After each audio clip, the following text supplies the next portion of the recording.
आप लोग। उम्मीद है कि आप सब लोग खैरियत से होंगे, स्वस्थ होंगे, मस्त होंगे। दोस्तों, एक और नई वीडियो आपके सामने लेकर हाजिर हो चुका हूँ।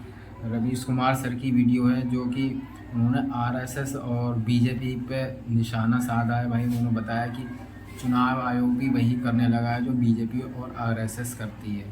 तो वीडियो को भाई पूरा देखना है। अगर आपको वीडियो पसंद आए तो वीडियो को लाइक करना है। चैनल पर अगर आप पहली बार हो, चैनल को सब्सक्राइब कर दीजिए। आपको पूरी वीडियो को वॉच करना है ताकि आपको पता लगे भाई वीडियो में कितना दम है भाई। बाकी रवीश कुमार सर तो आपको पता ही है किस तरीके से भाई बेबाक पत्रकार महोदय हैं हमारे, और क्या ही बताएं उनके बारे में, क्या बयां करें। तो बिना देरी के भाई और बिना किसी बकचोदी के वीडियो को अभी स्टार्ट करते हैं। लास्ट तक बने रहना है आपको, वीडियो में पूरी वीडियो देखना है। चलिए शुरू करते हैं आज की वीडियो। जैसे महाराष्ट्र का चुनाव चोरी किया गया था, वैसे ही बिहार का चुनाव चोरी करने की कोशिश की जा रही है। देखिए, उन्हें पता लग गया कि हमने महाराष्ट्र का मॉडल समझ लिया है, इसीलिए वो अब नया बिहार मॉडल लाए हैं। और मैं आपको साफ बताना चाहता हूं कि ये गरीबों का वोट छीनने का तरीका है। ये बिहार है, ये और अगर ये इन लोगों को मालूम नहीं है कि ये बिहार है, ये बात समझे नहीं है, ये बिहार है और बिहार की जनता ये कभी नहीं होने देगी। 4.5 करोड़ लोग पलायन करते हैं, दूसरे राज्यों में कमाने जाते हैं, उनके नाम को काटने की तैयारी हो रही है। चुनाव आयोग अब चुनाव आयोग नहीं, गोदी आयोग हो गया है। अब एनडीए के लोग हार रहे हैं तो चुनाव आयोग को आगे करके उसका इस्तेमाल किया जा रहा है। बिहार में अमित शाह जी और नरेंद्र मोदी और नीतीश जी की दादागिरी नहीं चलने दिया जाएगा, नहीं चलने दिया जाएगा। नमस्कार, मैं रवीश कुमार। वोटबंदी की सरकार उखाड़ फेंकेगा बिहार, यह नारा पटना में कांग्रेस के पोस्टर पर लिखा है। राहुल गांधी ने बिहार के वोटर लिस्ट की लड़ाई को हरियाणा और महाराष्ट्र के चुनावों से भी जोड़ दिया। कहा कि महाराष्ट्र के चुनावों में चोरी की गई और अब बिहार के चुनाव में चोरी का प्लान है। राहुल ने कहा कि चुनाव आयोग बीजेपी आरएसएस की तरफ बात करने लगा है। 24 जून को चुनाव आयोग ने वोटर लिस्ट के गहन पुनरीक्षण का अचानक आदेश दिया और अगले दिन से यह काम शुरू हो गया। बिहार में महागठबंधन ने 27 जून और 28 जून को तृणमूल कांग्रेस ने प्रेस कॉन्फ्रेंस की। उसके बाद विपक्षी दलों के सांसदों और नेताओं ने दिल्ली और पटना में चुनाव आयोग से मुलाकातें की और अपने सवाल आयोग के सामने रखे। लेकिन जब जवाब नहीं मिला तो महागठबंधन पटना सहित बिहार की सड़कों पर उतर गया।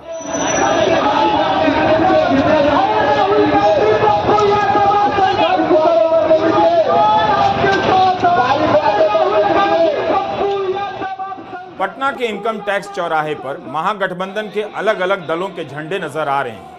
इनके पास बीजेपी की तरह ना तो हजारों करोड़ रुपए हैं और ना मजबूत संगठन, ना गोदी मीडिया। लेकिन क्या अपने अपने दलों का झंडा उठाए ये कार्यकर्ता बिहार के वोटर के अधिकार की लड़ाई लड़ पाएंगे? क्या बिहार की जनता विपक्ष के इन सवालों को समझकर उनके साथ आ सकेगी? इस प्रदर्शन में 6 दलों के झंडे नजर आ रहे थे। राष्ट्रीय जनता दल, कांग्रेस, विकासशील इंसान पार्टी, सीपीआई, सीपीएम, सीपीआई-एमएल के कार्यकर्ताओं ने बिहार में चल रहे वोटर लिस्ट के गहन पुनरीक्षण के खिलाफ अभियान छेड़ दिया है। दिल्ली और पटना में चुनाव आयोग से मिलकर अपने सवाल रखने और सुप्रीम कोर्ट में याचिका दायर करने के बाद विपक्ष ने चक्का जाम का आह्वान किया था।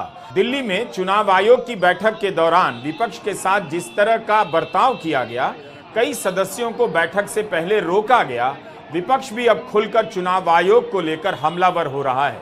राहुल गांधी ने चुनाव आयोग को लेकर खूब निशाना साधा। हमारे लोग इलेक्शन कमिश्नर से जाके मिले, मैं नहीं था मगर सारे नेता गए और मैंने इनसे पूछा आपको क्या लगा, और सारे के सारों ने कहा कि इलेक्शन कमिश्नर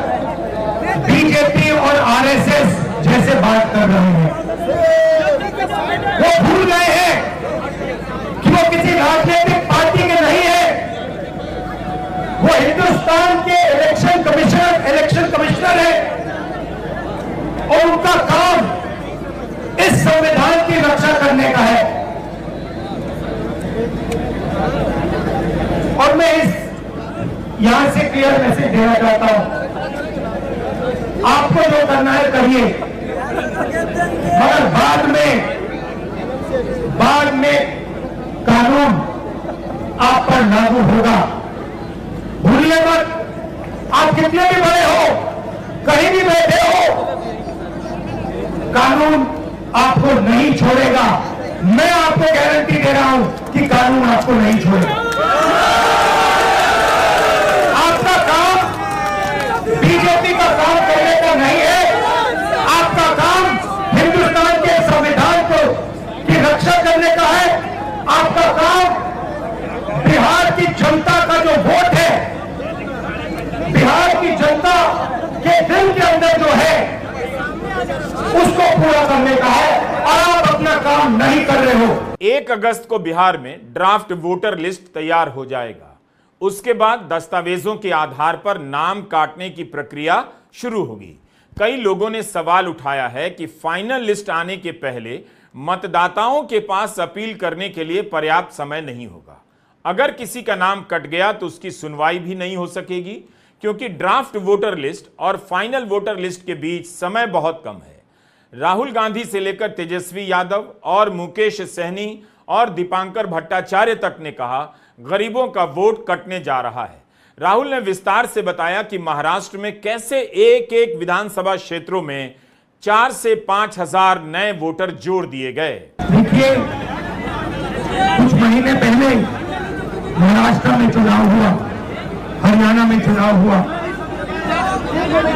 लोकसभा का चुनाव हुआ। उससे कुछ ही महीने पहले, लोकसभा के चुनाव के कुछ ही देर बाद महाराष्ट्र और हरियाणा में विधानसभा का चुनाव हुआ। लोकसभा के चुनाव में महाराष्ट्र में इंडिया गठबंधन मेजॉरिटी लेके आए, जीत के आया, और विधानसभा के चुनाव में कुछ ही महीने बाद इंडिया गठबंधन बुरी तरह हारा। उस समय हमने कुछ ज्यादा बोला नहीं, मगर हमने काम शुरू किया। 21वीं सदी है, डेटा की सदी है, डेटा की सेंचुरी है। हमने डेटा देखना शुरू किया और जैसे ही हमने डेटा देखना शुरू किया, हमें पता लगा कि लोकसभा में और विधानसभा में 1 करोड़ नए वोटर शामिल हुए। मतलब विधानसभा में 10% ज्यादा वोटरों ने वोट किया। और जब हमने पता लगाया कि ये वोटर कहां से आए, ये कौन है, तो आश्चर्य की चीजें निकली। हर कंस्टिट्यूएंसी में जहां भी वोटर बढ़े, जिन जिन कंस्टिट्यूएंसीज में वोटर बढ़े, वहां पर बीजेपी जीती। सारे के सारे वोट, जो नए वोट आए, वो सारे के सारे बीजेपी को गए। एक बिल्डिंग में 4000 5000 वोटर रजिस्टर हुए। गरीबों के वोट काटे गए। और जब हमने इलेक्शन कमीशन से कहा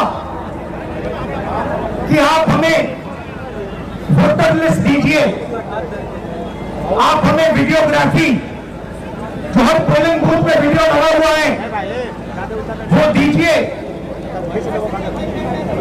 इलेक्शन कमीशन बिल्कुल शांत हो गया, चुप हो गया, एक शब्द नहीं कहा। एक बार नहीं, अनेक बार हमने उनसे कहा कि देखिए, कानून कहता है कि हमें वोटर लिस्ट दी जाए, कानून कहता है कि वीडियोग्राफी हमें दी जाए।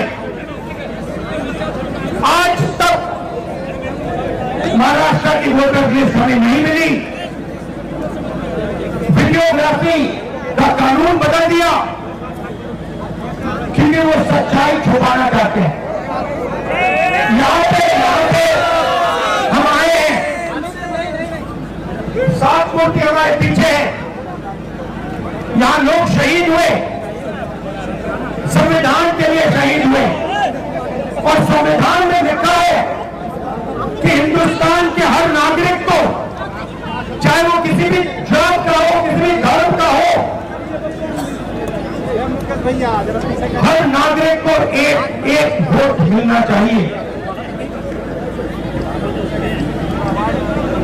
इलेक्शन कमीशन, मैं आपको साफ बोल रहा हूं, और आप जानते हो मैं बिना बात को समझे, बिना गहराई में जाकर मैं नहीं बोलता हूं।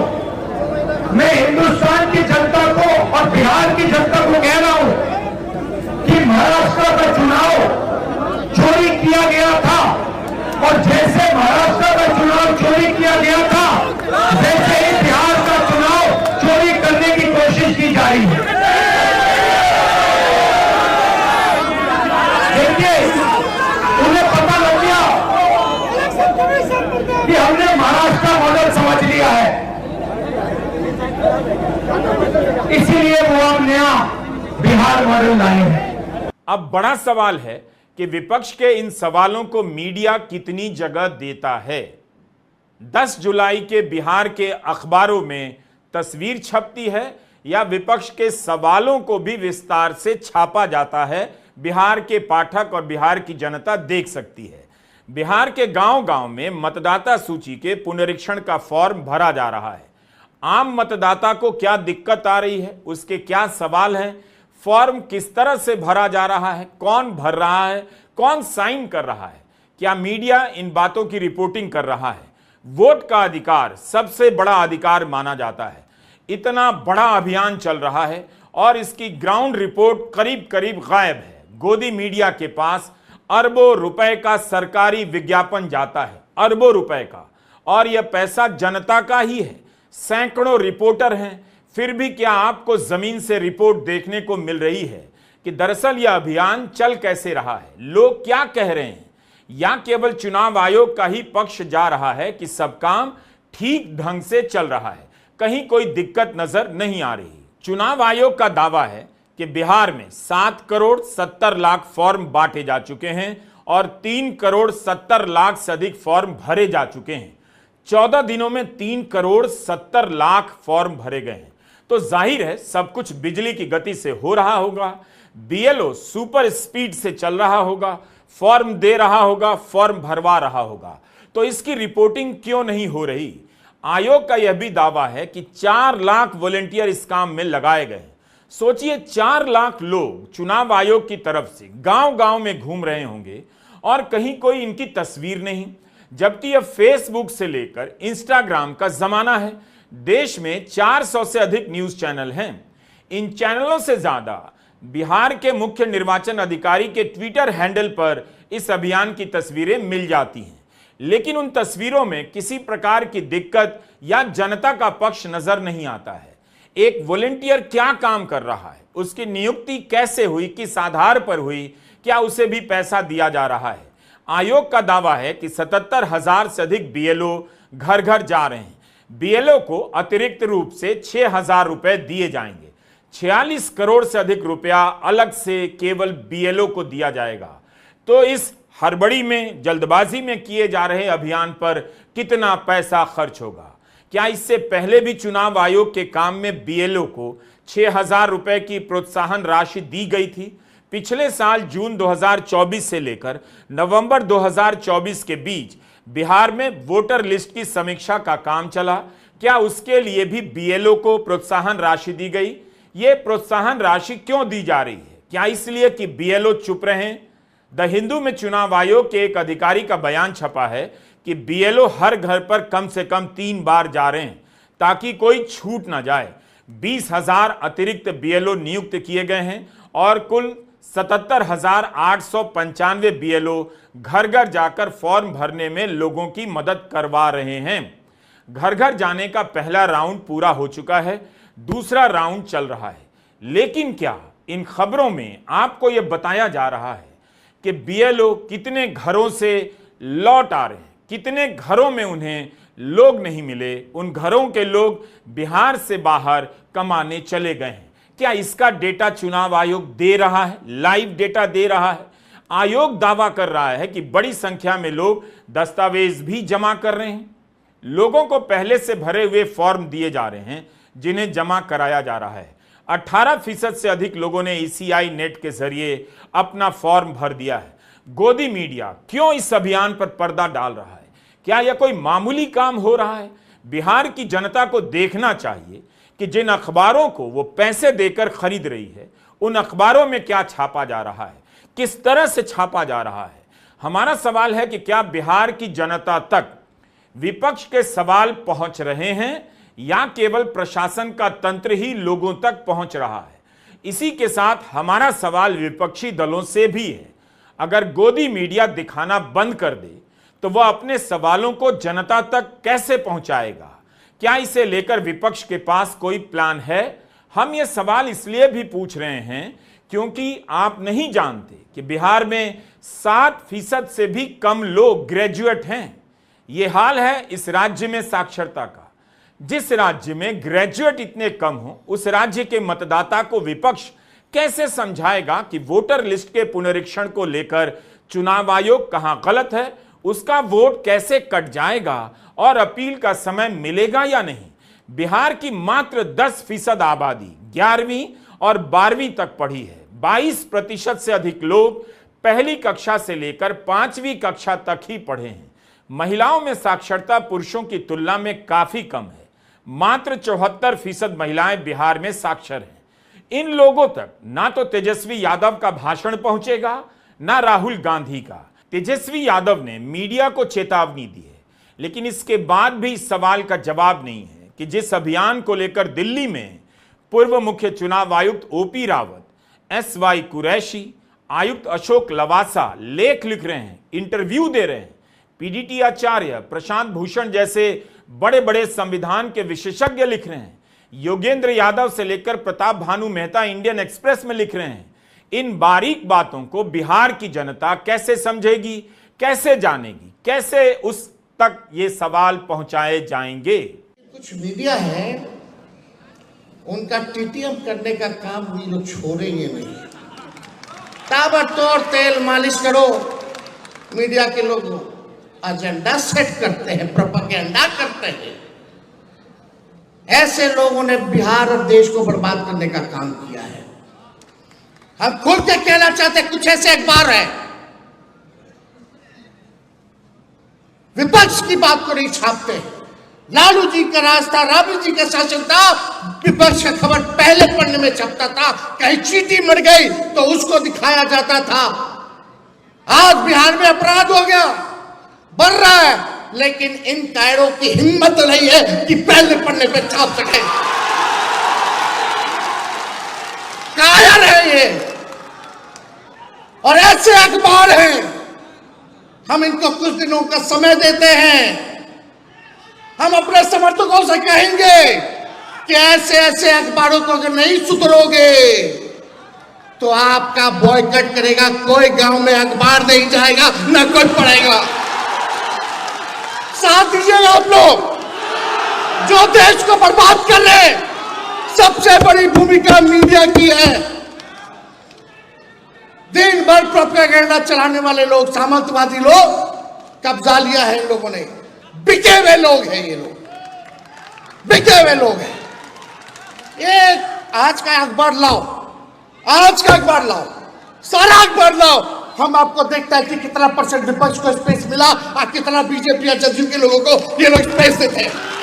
चुनौती है। तो क्या बिहार की जनता को पता ही नहीं चल पाएगा कि वोटर लिस्ट का विशेष गहन पुनरीक्षण हो रहा है? उससे जुड़े सवाल क्या हैं? क्या बिहार की जनता चुपचाप वही कर रही है जो कलेक्टर साहब कह रहे हैं? विपक्ष के पास हजारों करोड़ रुपए के संसाधन नहीं है, तो ऐसे में गोदी मीडिया ही एक रास्ता बचता है और वह चुप है। इसकी एक करतूत मैं आपको अभी बताता हूं। पब्लिक को बुड़बक मानता है क्या चुनाव आयोग? ये हेडलाइन है योगेंद्र यादव